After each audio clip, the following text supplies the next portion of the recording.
Hello दोस्तों, welcome back to our classes. जूठन पाठ का आज आप लोगों के सामने मैं सारांश लेकर आई हूँ, जो कि आप लोगों को शुरू से लेकर अंत तक देखना है। और सारांश आप लोगों के लिए जानना कितना ज़रूरी है, ये आज के इस क्लास में मैं आपको बताऊँगी। ठीक है, ऐसे तो आपको हर एक क्लास में बताती आ रही हूँ मैं। ठीक है, तो देखिए, सबसे पहले हम लोग लेखक परिचय जानेंगे। लेखक परिचय जानना बहुत इंपॉर्टेंट है, क्योंकि आप लोगों के एग्ज़ाम में लेखक परिचय से बहुत सारे सवाल आते हैं। ठीक है, तो चलिए सबसे पहले हम देखते हैं लेखक कौन है। ओम प्रकाश वाल्मीकि जी। कौन है? ओम प्रकाश वाल्मीकि जी, जो कि इनकी तस्वीर आप लोग यहाँ पे देख सकते हो, है ना। ओम प्रकाश वाल्मीकि जी, इन्होंने ही लिखी है जूठन पाठ के। और आपको ये बता दूँ, जूठन पाठ जो है वो इनकी आत्मकथा है। यानी कि आत्मकथा होता है कि खुद पे, आत्म मतलब अपना, ठीक है, अपने ऊपर बीती हुई कहानी को इन्होंने बताया है। ठीक है, इनका जन्म जो है वो 30 जून 1950 को हुआ है। ठीक है, 1950 को। ठीक है, इनका निधन 17 नवंबर 2013 को हुआ है और उत्तर प्रदेश मुजफ्फरनगर में हुआ है। ठीक है, पिताजी का नाम है मुकुंदी देवी। ठीक है, पिताजी का नाम है छोटन लाल। ठीक है, तो ये इतने बेसिक सी क्लास में आप लोगों को जानना जरूरी है लेखक के बारे में। ठीक है, समझ गए आप लोग। अब देखो, हमने कहा कि सारांश जानना क्यों ज़रूरी है। सारांश जानना क्यों ज़रूरी है, आपको हम एक चीज़ दिखाते हैं। देखिए, हाँ, ये आप देख सकते हो आप लोगों की परीक्षा में, यानी कि जूठन पाठ से आपके परीक्षा में आने वाले प्रश्न। ठीक है, किस तरह से प्रश्न आप लोगों के पूछे जाएंगे, ये है यहाँ पे। तो देखिए किस तरह से पूछे जाएंगे। जूठन पाठ का सारांश लिखिए, या तो ये रहेगा, या तो रहेगा जूठन पाठ के लेखक कौन है, ये भी रह सकता है। लॉन्ग क्वेश्चन में पूछा जाएगा तो लेखक कौन है, तो उनकी पूरी आप लोगों की कहानी लिखनी है। ठीक है, और साथ ही साथ लेखक के बारे में भी लिखना है, और उनकी कृतियाँ क्या क्या है, उनका निधन, जन्म, माता पिता का नाम एंड ऑल थिंग। ठीक है, ओम प्रकाश वाल्मीकि का जन्म कब और कहाँ हुआ था, इस तरह से मतलब कि आप लोगों का सवाल पूछा जाएगा।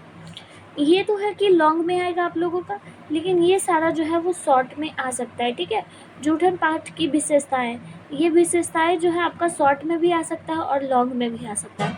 तो ये चीज़ क्लियर हो गया कि किस तरह से आप लोगों के परीक्षा में सवाल बनेगा। ठीक है, समझ गए। चलिए अब हम लोग सारांश जान लेते हैं। अगर सारांश जान गए तो आपको हम बता देते हैं कि ये सारा सवाल आप लोग हल कर लोगे। ठीक है, ओम प्रकाश वाल्मीकि जी जो है हिंदी में दलित आंदोलन से जुड़े हुए महत्वपूर्ण रचनाकार हैं। हिंदी में आंदोलन से जुड़े हुए हैं, कहाँ से? दलित आंदोलन से। दलित का मतलब होता है पिछड़ा वर्ग, जैसे नीचे कास्ट के होते हैं वो हैं।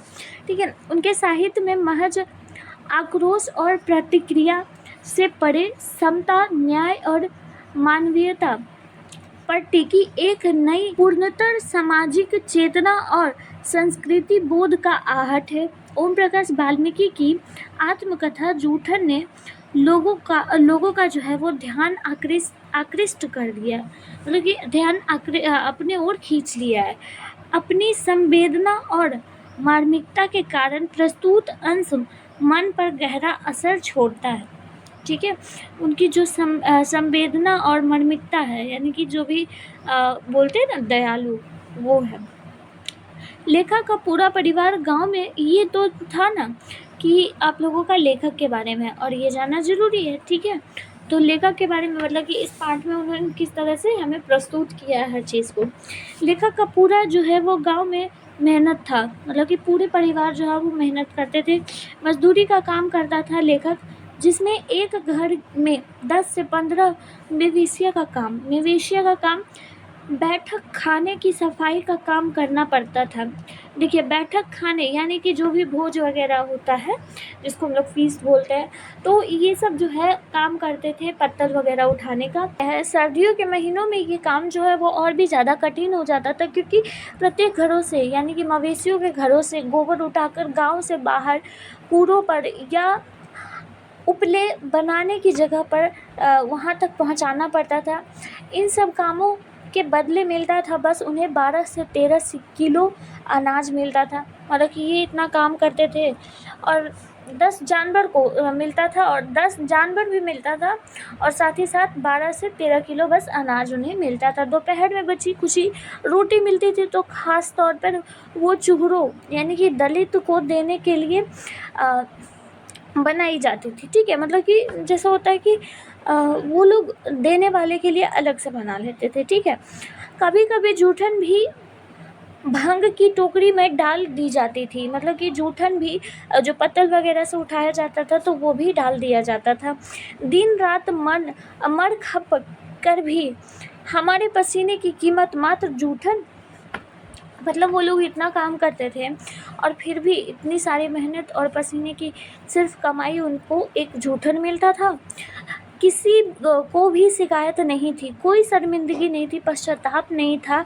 यह कितना क्रूर समाज है जिसमें श्रम का कोई मूल्य नहीं है, बल्कि निर्धनता को बरकरार रखने का एक पंचतंत्र ही था सब।